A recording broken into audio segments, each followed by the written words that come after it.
Well, good morning and welcome to this beautiful Sunday. I hope you guys are doing excellent. West Tennessee Dave here, live to you on Twitch at 6:33 in the morning. Good to see you all. And coming to you later on a VOD on YouTube or Twitch at a later point.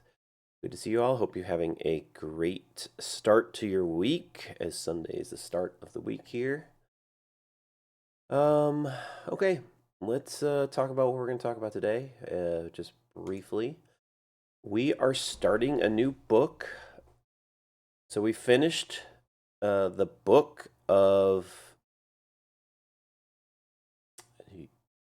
Leviticus on Thursday. So we only read 3 chapters of it, and we skipped over most of it because it was super long, or not long, but just super legal stuff and less story. And we're going to do a bunch of that today as well as we go journey through Numbers. But Numbers definitely does have more stories than Leviticus, so we will read some more of that as we go through this book. Let's just give a little brief overview of where we are and what this is. So Leviticus was the book mostly written to the Levites as part of their duties to be the priest of God for the people. So they're going to hold kind of like a small leadership judgment role, priestly role, doctor role, all kinds of different roles of things over the people. So they were going to be less farmers and more about this business of God. And they're going to eventually also take care of the tabernacle and all the things and utensils, everything that was built for it.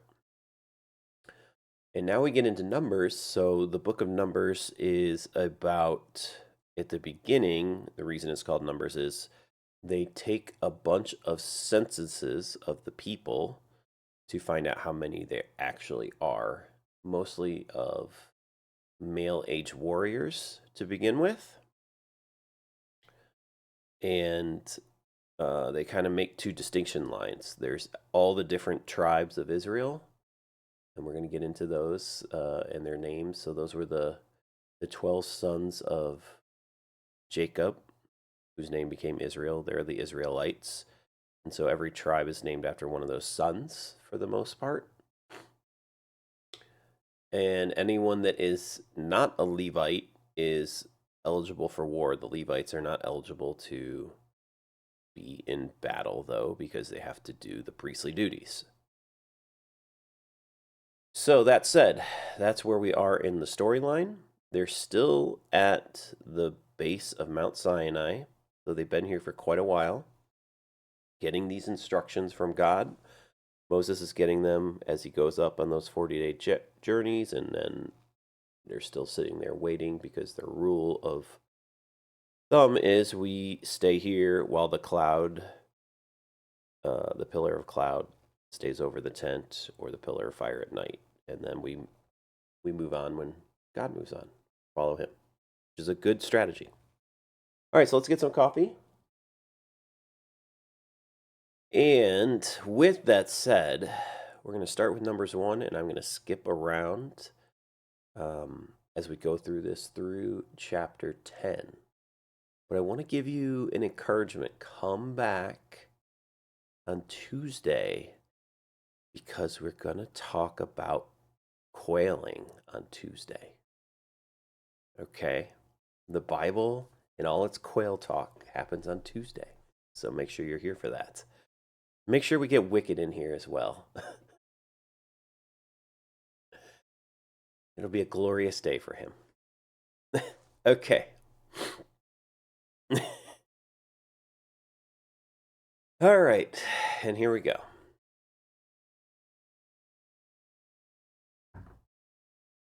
A year after the Israelites' departure from Egypt, the Lord spoke to Moses in the tabernacle in the wilderness of Sinai. On the first day of the second month of the year, he said, "From the whole community of Israel, record the names of all the warriors by their clans and families.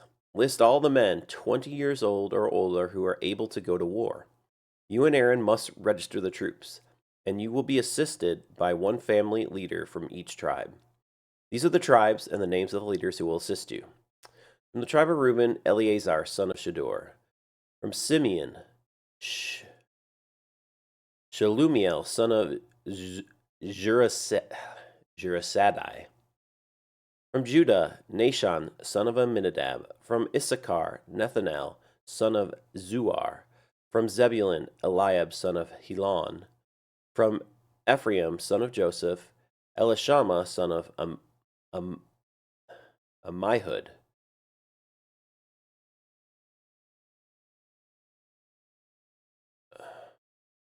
From Manasseh, son of Joseph, Gamaliel, son of Pedazur. From Benjamin, Ebediah, son of Gideon. From Dan, Ahiezer, son of Ammishaddai. From Asher, Pagiel, son of Okran. From Gad, Elisaph, son of Duel. And from Naphtali, Ahira, son of Enon. These are the chosen leaders of the community, the leaders of their ancestral tribes, the heads of the clans of Israel. So Moses and Aaron called together the chosen leaders, and they assembled the whole community of Israel on that very day. All the people were registered according to their ancestry by their clans and families. The men of Israel who were 20 years or older were listed one by one, just as the Lord had commanded Moses. So Moses recorded their names in the wilderness of Sinai. This is the number of men 20 years old or older who were able to go to war, as their names were listed in the records of the clans and families.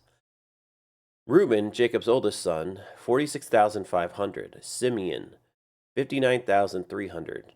Gad, 45,650. Judah, 74,600. Issachar, 54,400. Zebulun, 57,400. Ephraim, son of Joseph, 40,500. Manasseh, son of Joseph, 32,200. Benjamin, 35,400. Dan, 62,700. Asher, 41,500. And Naphtali, 53,400. These were the men registered by Moses and Aaron and the 12 leaders of Israel, all listed according to their ancestral descendant. They were registered by families, all the men of Israel who were 20 years old or older and able to go to war. The total number was 603,550. But this did not include the Levites, for the Lord had said to Moses, "Do not include the tribe of Levi in the registration. Do not count them with the rest of the Israelites. Put the Levites in charge of the tabernacle of the covenant, along with all its furnishings and equipments. They must carry the tabernacle and all its furnishings as you travel, and they must take care of it and camp around it. Whenever it is time for the tabernacle to move, the Levites will take it down, and when it is time to stop, they will set it up again. But any unauthorized person who goes near the tabernacle must be put to death. Each tribe of Israel will camp in a designated area within its own family banner, but the Levites will camp around the tabernacle of the covenant to protect the community of Israel from the Lord's anger. The Levites are responsible to stand guard around the tabernacle." So the Israelites did everything just as the Lord had commanded Moses. All right, so now we're going to skip a little bit because they go over how they're going to be organized in the camp. We're going to skip over that section.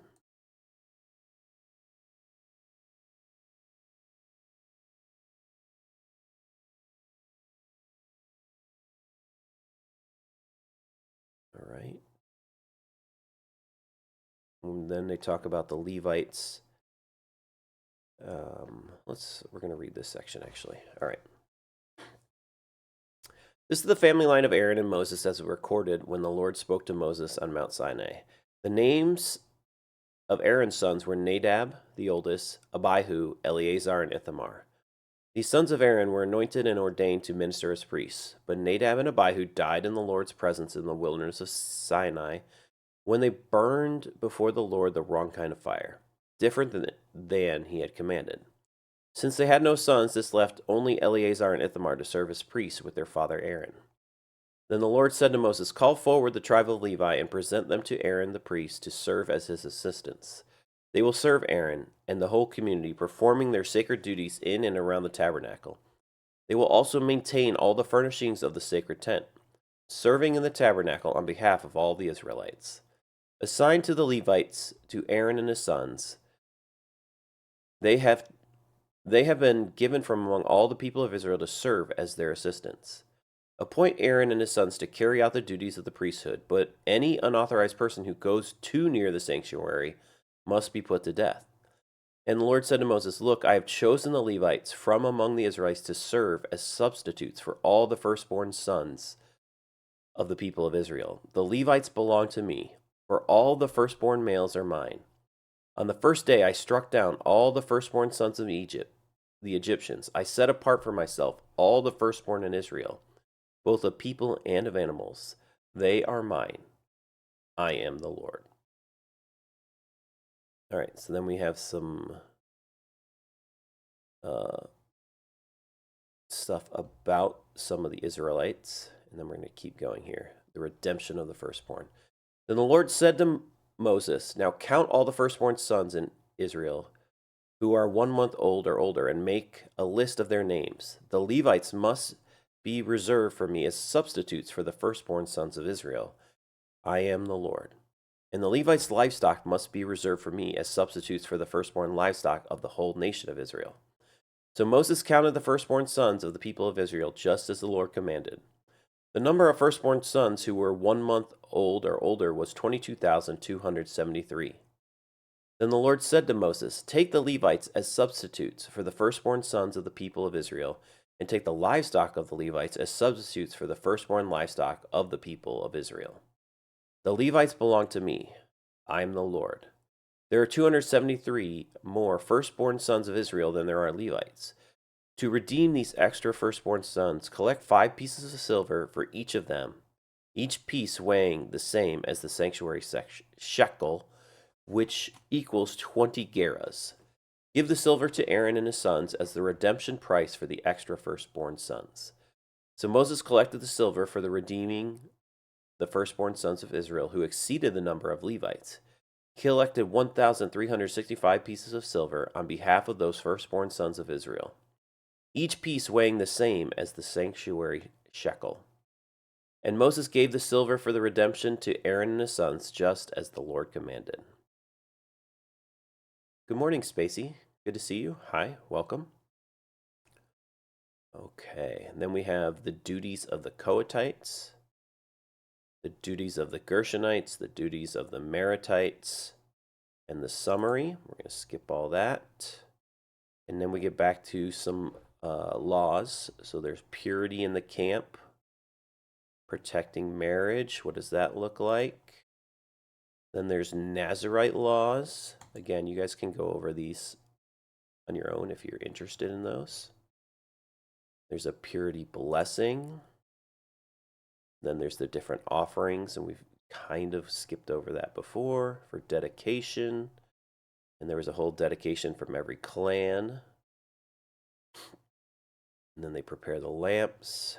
The Levites are then dedicated. And now we get to the second Passover. A year after the Israelites' departure from Egypt, the Lord spoke to Moses in the wilderness of Sinai. In the first month of that year, he said, Tell the Israelites to celebrate the Passover at the prescribed time, at twilight on the 14th day of the first month. Be sure to follow all my decrees and regulations concerning this celebration. So Moses told the people to celebrate the Passover in the wilderness of Sinai as twilight fell on the 14th day of the month. And they celebrated the festival there, just as the Lord had commanded Moses. But some of the men had been ceremonially defiled by touching a dead body, so they could not celebrate the Passover that day. They came to Moses and Aaron that day and said, We have become ceremonially unclean by touching a dead body. But why should we be prevented from presenting the Lord's offering at the proper time with the rest of the Israelites? Moses answered, Wait here until I have received instructions for you from the Lord. This was the Lord's reply to Moses. Give the following instructions to the people of Israel. If any of the people now or in the future generations are ceremonially unclean at Passover time because of touching a dead body, or if they are on a journey and cannot be present at the ceremony, they may still celebrate the Lord's Passover. They must offer the Passover sacrifice 1 month later at the twilight on the 14th day of the second month. They must eat the Passover lamb at the time with bitter salad greens and bread made without yeast. They must not leave any of the lamb until the next morning, and they must not break any of its bones. They must follow all the normal regulations concerning Passover. But those who neglect to celebrate the Passover at the regular time, even though they are ceremonially clean and not away on a trip, will be cut off from the community of Israel. If they fail to present the Lord's offering at the proper time, they will suffer the consequences of their guilt. And if foreigners living among you want to celebrate the Passover to the Lord, they must follow these same decrees and regulations. The same laws apply both to the native-born Israelites and to the foreigners living among you. On the day that the tabernacle was set up, the cloud covered it. But from evening until morning, the cloud over the tabernacle looked like a pillar of fire. This was the regular pattern. At night, the cloud that covered the tabernacle had the appearance of fire. Whenever the cloud lifted from over the sacred tent, the people of Israel would break camp and follow it. And wherever the cloud settled, the people of Israel would set up camp. In this way, they traveled and camped at the Lord's command wherever he told them to go.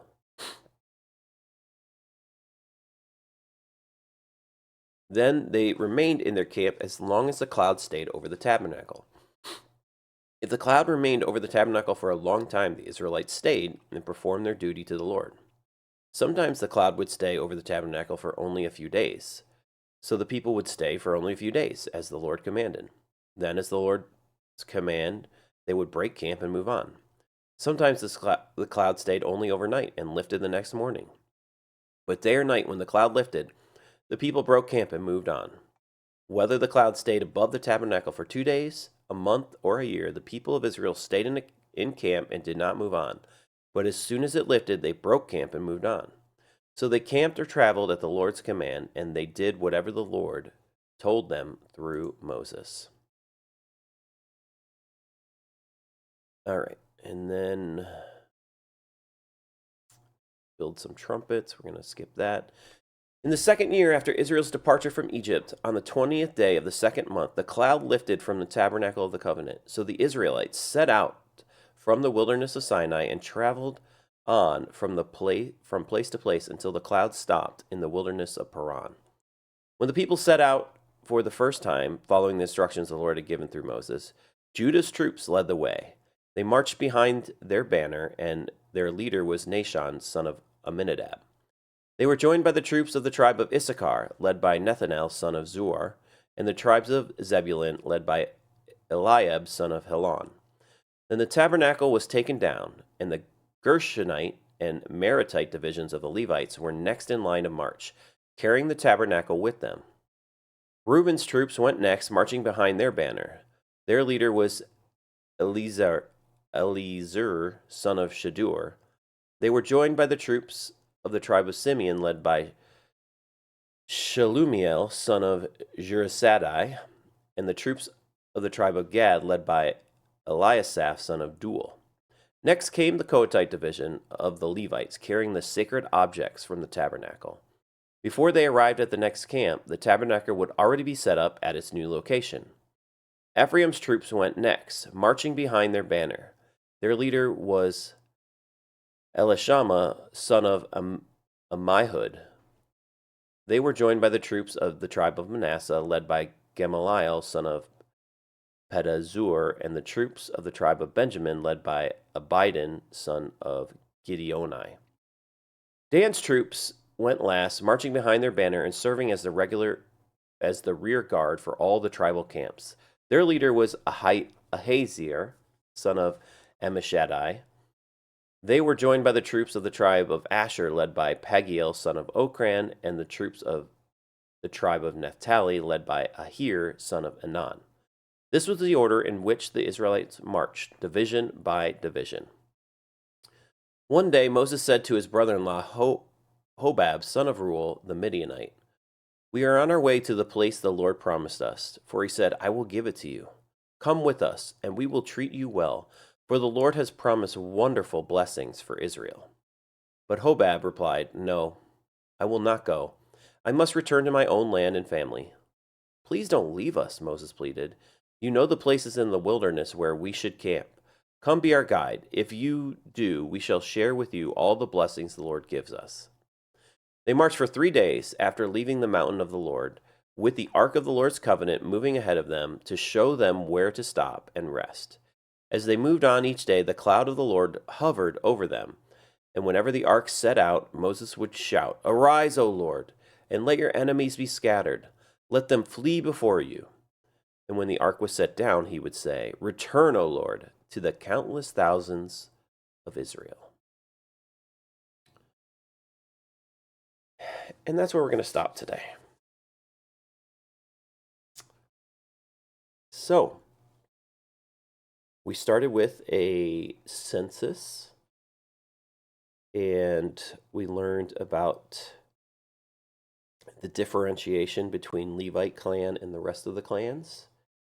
We have basically an army marching in order, not only just the army, but their entire families, all their livestock. So it's quite a motley crew walking through the desert. They're finally picking up this camp. They've been there for almost 2 years. And now they're starting their march towards this promised land. That's the journey they're on. So pretty cool place. Let me get some water.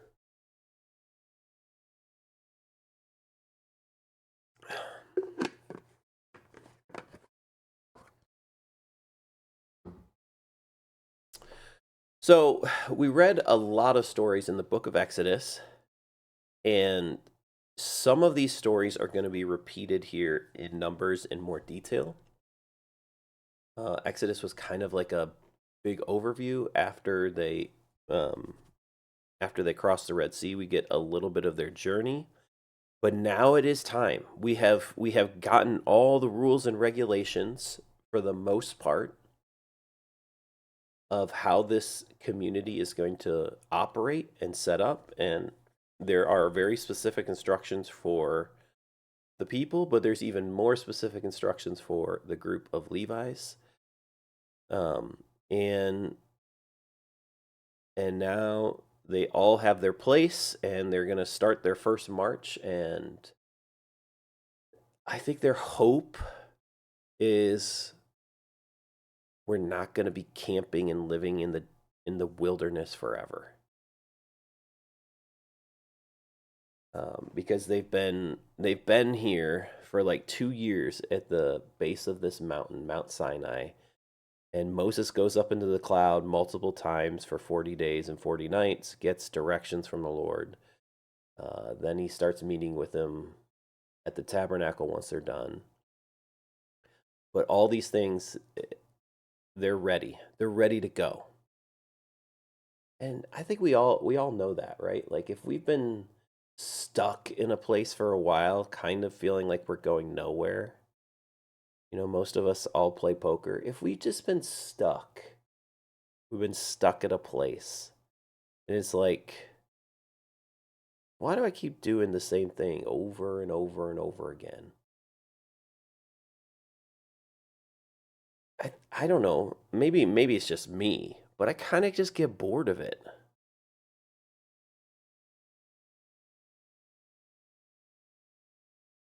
I like change. I like some different things to happen, and I want to, like, I think this is super human, but super American human, which I am an American, right? I live in America.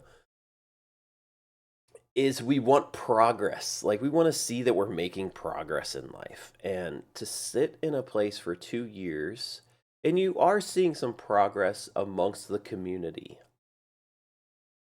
And I think that's the real big differential that is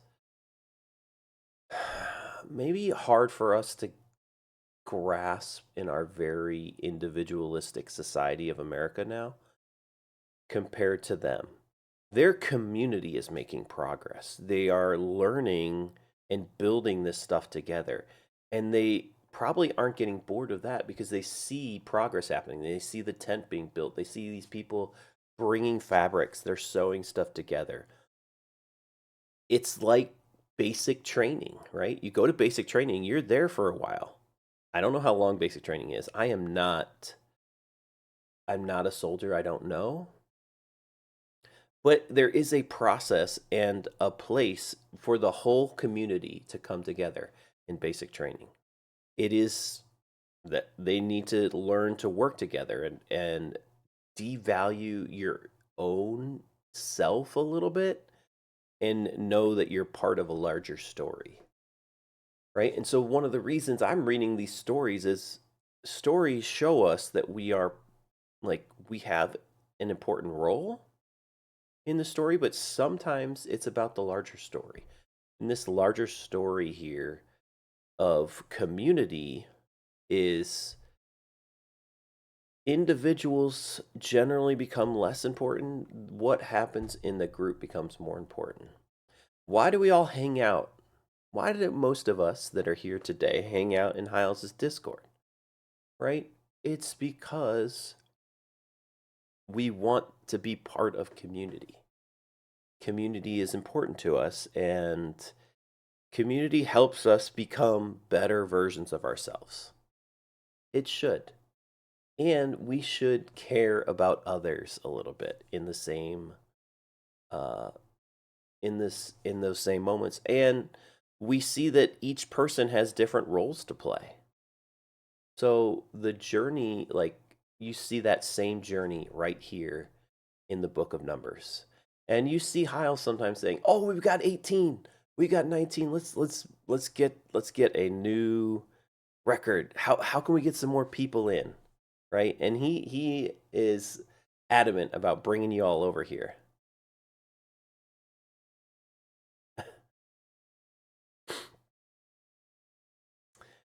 And look, look, Mo, I just went through this in real life with some people too. When you are when you are in a community, when you're in a community, there there are so many different personalities and different people and their needs. They're all very different. And there are so many different needs and people have different things. And hopefully a community is accepting of all, but every person has a responsibility to play in it. And it's a challenge. It's a challenge to keep everyone there. Um, and nobody wants bullying or cruelty in any group that they're in, right? So I get what you're saying. Nobody wants that. Um, and nobody wants to be isolated. Um, yeah, I mean, nobody wants to get isolated. Nobody wants to be crushed or bullied. Of course, nobody wants that. Um, and communities are all different. Some communities are kind of very much about joking and just people talk and scream and whatnot, right? Because we're all in process of becoming better people. Um, and some of us just need things, right? More, and we each have a choice of whether we participate in a community or not, right? If you feel like you're getting bullied, you're not going to participate in a community. That's fine. Some are, sure. Some are, but some are not. And some is just I know that they say that they're joking, right? Which maybe they are, maybe they aren't, right? Um, you shouldn't just joke about those things. So, but hey, it's all coming out right here. It's okay. Part of community is trying to build each other up too. And sometimes there's joking in that, and sometimes because those uh, those that are in close fellowship with each other, joke with each other. And some of it is learning to be tougher, and some of it is learning to keep your mouth quiet and not to bully and not do these other things. So it's not easy. Communities are not easy. And we're going to continue to see that through the story of the Bible. We're going to see that in the next few readings, that communities complain. There's going to be complainers. There's going to be people that don't see the vision that happens. There's going to be people that don't see the vision of what's happening, and they're going to want to do their own thing, or they're going to want to isolate. And there's going to be people that step away because they're like, nah, I'm not part of this vision anymore. And it's okay for all of us. That's okay. You have to find your clan, your place, your tribe that you get to do that with. And each of us are on our own journey for that, but hopefully you're in a community of journey together. And that's what we're seeing with these people. And this is a lot of people. And the more people you have, the more people that you have in a community together, the more rules and regulations you kind of have to have. That's what we're seeing through scripture here. Because it gets unruly. It gets to be a Wild West. And, sometimes you see that with 25 people. So, and you're talking about 2.5 million people with flocks and things. In order for it to not be unruly, there's a lot more regulations that have to happen. Because they're actually in proximity. They're not in virtualness like we are. You have to have even more because you're going to have physical things that affect each other. So, all that to say, some people say the Bible has no relevance, but it has relevance to what we're just talking about here. It carries with it so much weight. And so you have to find your place in it. And you have to find your, in our individualistic society, you have to find your role of becoming a better person. This is difficult to hear, right? This is difficult to say too. At the end of the day, as individuals, we're responsible for our own actions. Yeah, we can want something from somebody else. I can want something from somebody else, but I only control me.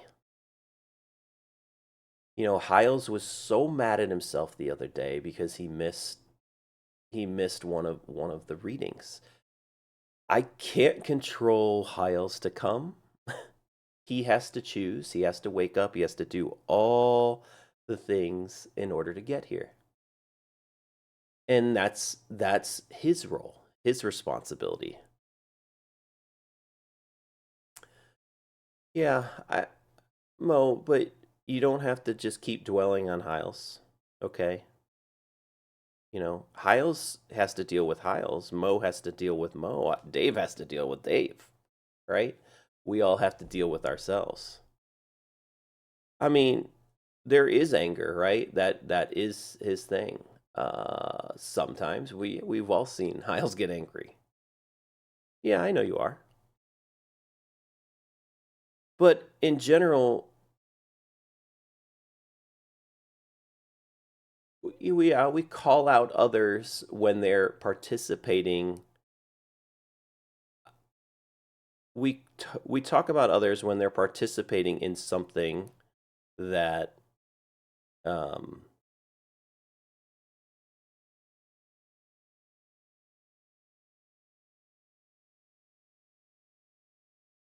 no, I know, I get it, but I don't like to talk about others much. I'm telling you a story of what happened with Hiles, right? I'm telling a story of what happened with Hiles, what he discussed with me. Okay? So I'm telling you he was upset about it. Okay? And I'm telling you, like, you get to tell stories of you. I get to tell stories of me, right? As what we are um, thing. If we just are calling out somebody else here, right? You can say he's mad. That's fine. It's okay. It's okay to have difficult conversations, right? Like to have difficult conversations is part of life, and that is what helps make community stronger. No, well, yes, you know what? People are probably trying to silence you at times, Mo. You're right. Okay, because well, it's fine. You get to speak your mind just as like everyone else here does, right? And Hiles gets to speak his mind. Hiles created the space that we all hang out in. And the person who creates the space kind of gets to make the rules, right? That's just the way it is. I mean, God gets to make the rules here in this space that he's created.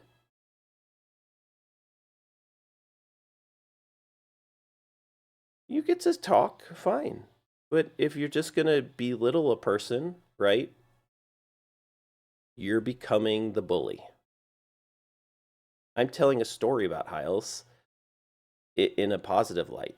You're not talking about him in a positive light. So who has become the bully here?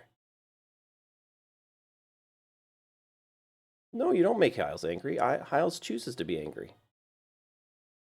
Hi there, Apocalypse Shet. Good to see you. Welcome. So if you're just going to call somebody out constantly, like if you didn't take it privately to him, I know he's tried to privately message you. That's between you and him. Okay? Well, I don't have to call out his anger problems. Am I supposed to be his police? Did he ask me to be his police? I brought it up because it responded to me and him. And we've had this conversation. He and I have. We've had an open conversation with it. And this is the space that I'm creating.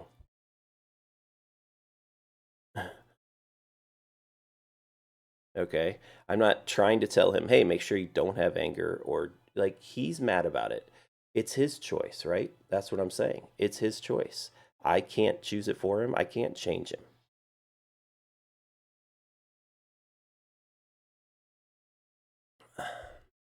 Okay.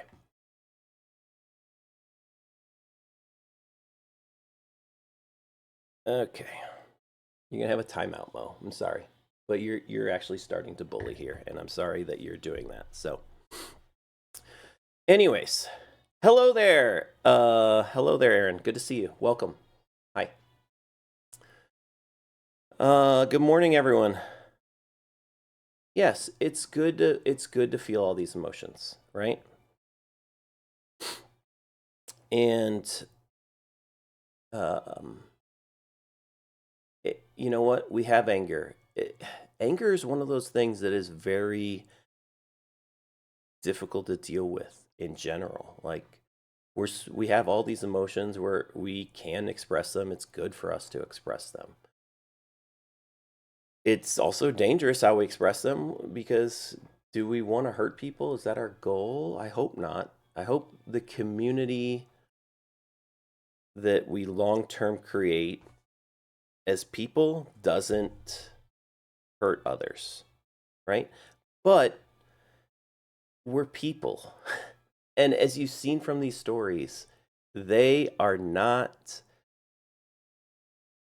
people are not perfect. I'm not perfect. Let me get that right out and say that. I'm not perfect. People are not perfect. Nobody in this chat here is perfect. News bubble, okay? Nobody's perfect. We all have, we all have um, issues. We all have emotional regulations we have to deal with. And to say that there's a right way or a wrong way is hard. Yeah, of course. Pray for somebody. All right, to love them even more. to give them space to become something better, that's loving them. Yeah, and we've all sinned. We've all made mistakes, right? But we're going to see that in this Old Testament, like, the story, and maybe this is the reason people are like, wow, this is so hard, is that when 2.5 million people are living in the desert together in whatever space that they can find for that, there's not a lot of room for error, because error and bad behavior just become rampant quickly. And that is why we've seen some of the stories we've seen so far, and we're going to see it more and more as we continue. So, with that said, man, we had a really hard conversation here. It was difficult. That's okay.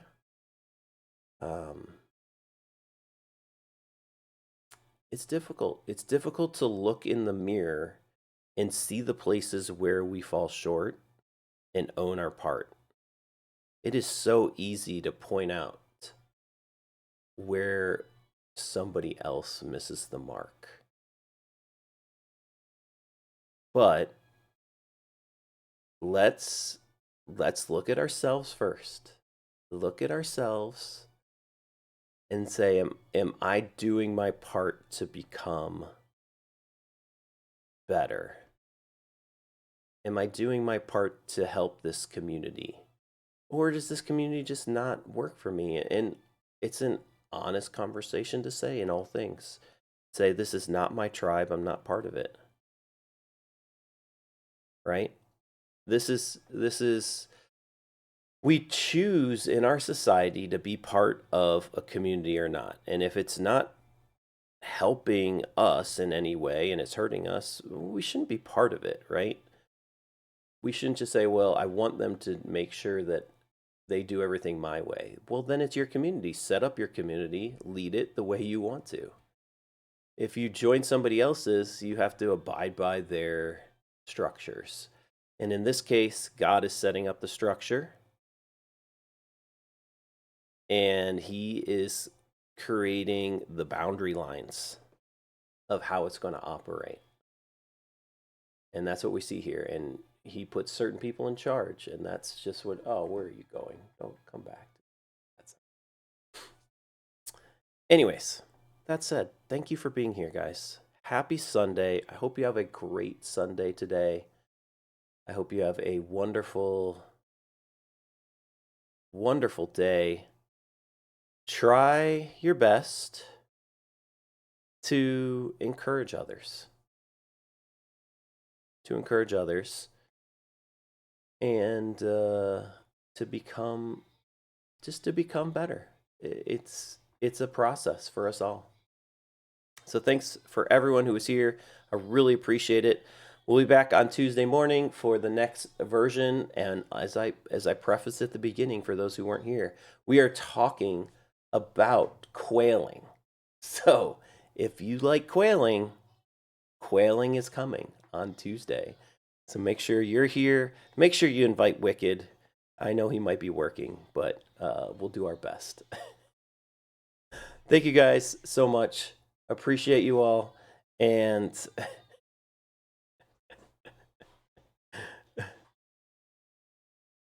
I will see you again soon. Maybe on hopefully.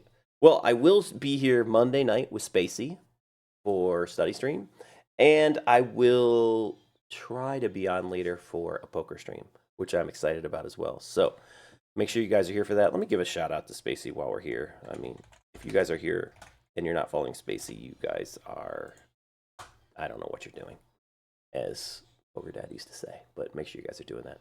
That said, thank you all for being here. Really, really appreciate you all.